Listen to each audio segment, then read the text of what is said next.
लगभग 100-200 साल पहले बंगाल में एक गांव था जिसका नाम महेशपुर था।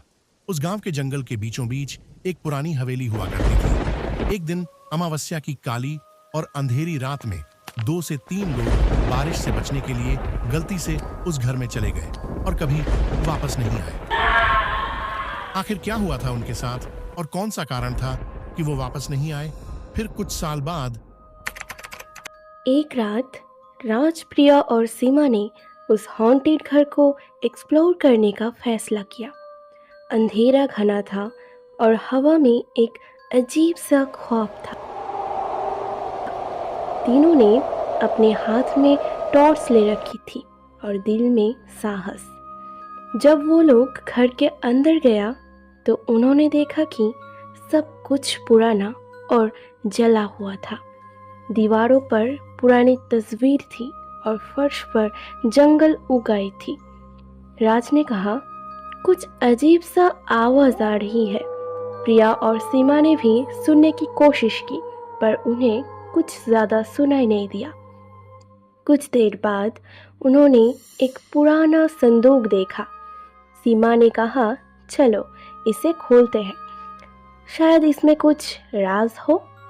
जब उन्होंने संदूक खोला तो उन्हें एक पुरानी डायरी मिली। उस डायरी में घर के पहले मालिक के बारे में लिखा था जो कई साल पहले मर गया था।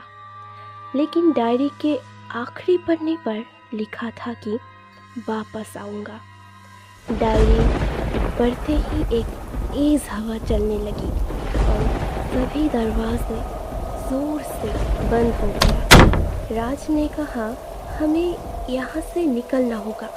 लेकिन जब वो लोग बाहर निकलने लगी तो उन्हें एक भूतनी दिखी। उसने कहा, यहाँ से जाओ वरना मैं तुम सबको मार डालूंगी।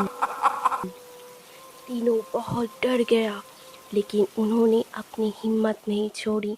प्रिया ने कहा, फिर प्रिया बोली उस चुड़ैल को, आखिर तुम्हारे साथ क्या हुआ और तुम सब लड़के को क्यों मार रहे हो? फिर उस चुड़ैल ने राज को उछाल के बाहर फेंक दिया। प्रिया और सीमा डर गया और भाग के घर के बाहर चला गया। चुड़ैल बोली, मेरे हाथ से कोई नहीं बच सकता। फिर सीमा राज और प्रिया से कहा, हमें किसी भी तरह इस चुड़ैल को हराना होगा। राज, प्रिया और सीमा ने सारे गांव वालों से पूछा आखिर उस घर की औरत के साथ क्या हुआ था। लेकिन गांव वालों इतना डरा हुआ था, किसी ने कुछ नहीं बताया उनको उस चुड़ैल के बारे में। फिर राज, प्रिया और सीमा महेशपुर की एक पुरानी शमशान में भैरव बाबा से मिला। फिर भैरव बाबा ने उनको बोला कि वो चुड़ैल 200-300 साल पहले उसी घर में मालकिन और करती थी। फिर एक दिन अमावस की रात में भारी बरसात में 2 लड़के भीगने के डर से उस घर में चला गया। फिर वो लड़के उस लड़की से उस काली अंधेरी रात गुजारने की बात की और वो लड़की बिना कुछ सोचे समझे उन्हें रहने दी और वो 2 बदमाश लड़के उस लड़की को अकेले देखकर उस भोली सी मासूम लड़की के साथ ज़बरदस्ती की और उसको मार के दफना दिया। फिर प्रिया बोली भैरव बाबा से, बाबा आखिर क्या करने से अब वो चुड़ैल की आत्मा को शांति मिलेगी? फिर भैरव बाबा ने बोला, उसकी दाह संस्कार करना पड़ेगा उसी अमावस की रात में और उसकी अवशेष को घर के किसी पूरब दिशा में कहीं पे गाड़ा हुआ है, वो ढूंढना पड़ेगा।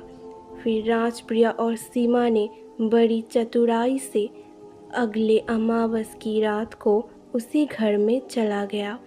तब चुड़ैल बोली, तुम लोग आज फिर से आ गए, तुम्हें मेरे से कोई नहीं बचा सकता।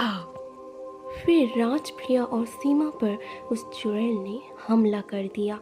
जैसे तैसे सीमा उस चुड़ैल से बच निकली और अपने दोस्तों को बचाने के लिए पूरब दिशा में, जैसे बाबा ने बताया था, उधर उसकी अवशेष ढूंढने लगी। फिर ढूंढने ढूंढने में जैसे ही अवशेष मिला, फिर प्रिया ने उसके ऊपर आग लगा दी और उसी आग के साथ चुड़ैल के शरीर में भी आग जल गई और वो प्रेत आत्मा को मोक्ष मिल गई। इसके साथ उस आत्मा को शांति मिली और महेशपुर गांव की वो बुरी साया समाप्त हुआ।